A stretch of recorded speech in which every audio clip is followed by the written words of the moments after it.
కాళేశ్వరం 1,00,000 కోట్ల స్కామ్ ఏం చేసినావు రేవంత్ రెడ్డి? ఎవరు తెలంగాణ ప్రజలు అమాయకులు అనుకుంటున్నావా? భరతం భర్తరు బిడ్డ చూసుకో. మైనార్టీలకు సంబంధించిన కొంతమందిని 10% బీసీలో కలపడం కూడా ఇది మొత్తం అన్ని రాష్ట్రాల్లో ఉంది. దీనికి బీజేపీ ఎత్తి చూపిస్తుందని చెప్తున్నారు. మాయా రకంగా మాట్లాడుతున్నాడు.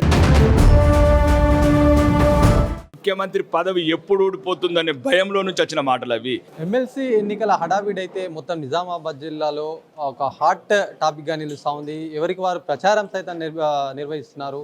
ఇందులో భాగంగా కూడా ఈరోజు సీఎం రేవంత్ రెడ్డి కూడా నిజామాబాద్కి వచ్చి హాట్ వ్యాఖ్యలు చేసినటువంటి పరిస్థితి. మాట్లాడదాం. మనతో పాటు బీజేపీ ఎమ్మెల్యే పైడి రాకేష్ రెడ్డి ఉన్నారు. అన్న చెప్పండి, ఏంది అసలు మొత్తం ఎట్లా అంటే హాట్గా నడుస్తూ ఉంది, ఒకరిపైన ఒకరు కూడా. అసలు ఈరోజు చెప్పినటువంటి ఉద్దేశంతో ఏంటంటే బండి సంజయ్ సంబంధించినటువంటి కేంద్ర మంత్రి కూడా ఇక్కడ ఫోన్ ట్యాపింగ్ విషయంలో కూడా బీజేపీ కానీ కేంద్ర ప్రభుత్వం కానీ వాళ్ళని విదేశాల్లో ఉన్న వాళ్ళని పిలిపిస్తే ఒక రోజులో కూడా 48 గంటల లోపల కూడా వాళ్ళని జైలు వేస్తామని చెప్పి బీఆర్ఎస్ సంబంధించిన వ్యక్తులను జైలు వేస్తామని చెప్తున్నారు. ఇదంతా కూడా బీజేపీ చూసి చూడనట్టుగా వ్యవహరిస్తుందని అంటున్నారు. దీనికి ఏమని చెప్తారు? ఇప్పుడు కూడా ఆ టాపిక్ ఏం లేదు. మేము చాలా కోలుకున్నాం. బీజేపీలో కాంగ్రెస్ని అసలు లెక్కలుగా తీసుకోవట్లేదు. జరిగిన ఢిల్లీ ఎన్నికలలో 67 సీట్లలో 0కు పరిమితం చేసినాం. బీఆర్ఎస్ మేము ఫామ్ హౌస్కు పరిమితం చేసినాం. किसका बारे में सोच रहे नहीं है, हमारा सामने कोई मुकाबला नहीं है खड़ा रहने का. वो गए सो गवर्नमेंट समझो, अभी रहे सो गवर्नमेंट समझो, उसका बारे में सोच रहे नहीं है.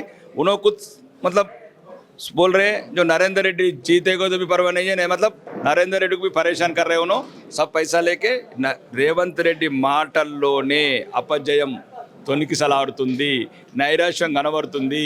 ముఖ్యమంత్రి పదవి ఎప్పుడు ఊడిపోతుందనే భయంలో నుంచి వచ్చిన మాటలు అవి. రాధాకిషన్ రావు అండ్ శ్రావణ్ రావుతో సంబంధించిన వ్యాపారాలు చేసేది అధికార పార్టీ నేతలు, వాళ్ళ కుటుంబ సభ్యులు. దానికి కేంద్ర ప్రభుత్వం ఏం సంబంధం అండి? నువ్వు దమ్ముంటే మనం కేటీఆర్ మీద కేసు ఏమైపోయింది? ఇది రేస్ కార్ది 55 కోట్లు అన్ని నిధులు దుర్వినియోగం, ఇంత రెడీ ఏసీబీ అంతా అధికారులందరినీ గంటలకు చర్చించి ఎక్కడ జరిగింది మీ మధ్యన ఒప్పందం? ఎందుకు జరుగుతుంది? కాళేశ్వరం 1,00,000 కోట్ల స్కామ్ ఏం చేసినావు రేవంత్ రెడ్డి? ఎవరు తెలంగాణ ప్రజలు అమాయకులు అనుకుంటున్నావా? లేదు, అమాయక ప్రజల్ని మోసం చేసిండొచ్చు, అబద్ధ వాగ్దానాలు. ఇప్పుడు చదువుకున్న బిడ్డలు పట్టభద్రులు నీ భరతం భర్తరు బిడ్డ చూసుకో. కులగణనకు సంబంధించి కూడా మైనార్టీలకు సంబంధించిన కొంతమందిని 10% బీసీలో కలపడం కూడా ఇది మొత్తం అన్ని రాష్ట్రాల్లో ఉంది. దీనికి బీజేపీ ఎత్తి చూపిస్తుందని చెప్తున్నారు. లేదండి, ఎన్ని రాష్ట్రాలు లేదు. ఆయన అబద్ధాలు చెప్పినంత మాత్రం లేదు. రాజ్యాంగం సవరణ చేస్తారు. ఇంతకుముందు కూడా చాలా రకాలుగా మాట్లాడారు, రిజర్వేషన్లు ఎత్తేస్తారని. అవన్నీ అబద్ధాలు. ఎట్టి పరిస్థితుల్లో కూడా అవి కొన్ని చిన్న రాష్ట్రాలు చిన్న అవి పరిస్థితులు తక్కువ ఉన్నాయి. అతను ఏదో ఒక మాయా రకంగా మాట్లాడుతున్నాడు. ఎట్టి పరిస్థితుల్లో కూడా బీసీ రిజర్వేషన్లు ముస్లింలకు ఇస్తే ఒప్పుకోము. బీసీ బిడ్డలందరినీ తెలంగాణ వ్యాప్తంగా కదిలిస్తాం. రేవంత్ రెడ్డి భర్తం.